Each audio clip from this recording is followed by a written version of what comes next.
আল্লাহু আকবার আল্লাহ।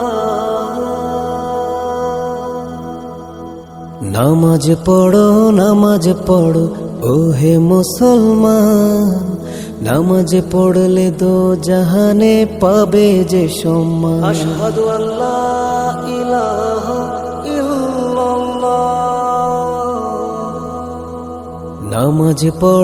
নামাজ পড়ো ও হে মুসলমান, নামাজ পড়লে দো জাহানে পাবে যে সম্মান।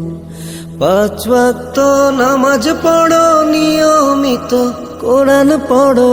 5 ওয়াক্ত নামাজ পড়ো নিয়মিত, কোরআন পড়ো। নিজের সাথে অন্যকেও করো আহ্বান। নামাজ পড়ো ও হে মুসলমান, নামাজ পড়লে